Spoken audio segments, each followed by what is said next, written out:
Okey, Assalamualaikum, salam sejahtera. Kemarin si pergi check kebetulan dekat Maidin. Okey, dia orang ni memang daripada klinik dekat Pekan tu. Okey, klinik kesihatan. Dia orang memang akan ada datang setiap minggu ataupun setiap bulan, tengok jadual lah. So kita boleh buat pemeriksaan lah for free dekat Maidin kan. So balik pada jogging pula tu, lepas tu kan panas balik pada jogging, lepas tu macam mungkin ada banyak benda yang kita fikir dan masa tu pula baru lepas naik angin kan. So memang darah tinggi sis naik. Kalau ikutkan darah tinggi sis ni jenis bukan darah tinggi, darah rendah. Itu first time. Kencing manis memang tak ada. Kolesterol ada a bit lah, dia macam ada a bit lebih sikit macam tu lah. So kena jagalah kan. Lepas tu macam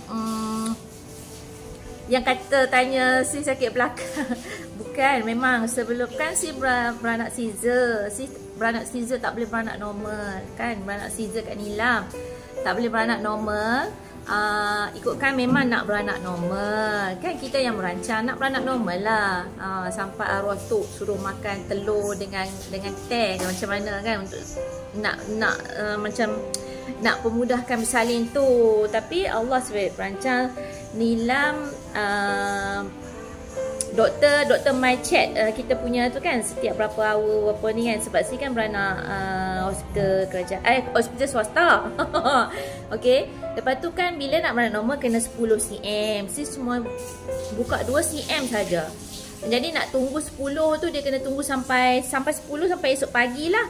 Kebetulan Dr. Rosita datang, dia buat spot check, dia tengok macam ada something wrong. Doktor dia tahu lah kan, walaupun ada nurse praktikal dia pecahkan ketuban dia, tengok Nilam berok, keluar tai. So immediately lah masuk labor room, nak kena Caesar. Macam tu lah cerita dia. Lepas tu macam bila kena Caesar tu banyak kali juga ubat bius dekat tulang belakang kan, baru rasa kebas kat bawah. So memang 2 cm, dia tak boleh 10 cm. So bila dia dah berak dalam perut, kena immediately masuk labor room. Bila yang ada kesan efek daripada ubat bius tulang belakang tu lah, yang buatkan kita lepas salin tu dah berapa umur, dah masuk 40, 30-an macam tu, nak 40 dia rasa dekat belakang. Rasa sengai.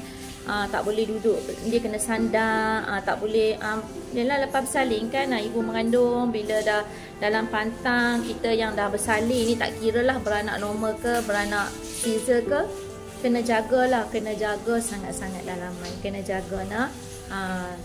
Memang kesan dia bezalah. Orang beranak normal dia tak sakit, dia masa beranak tu dia sakit, tapi lepas tu dia okey. Orang yang beranak Caesar memang masuk ubat bius tak sakit, lepas habis ubat bius lepas tu lah memang sakit sangat-sangat. Okey, kena jaga nak.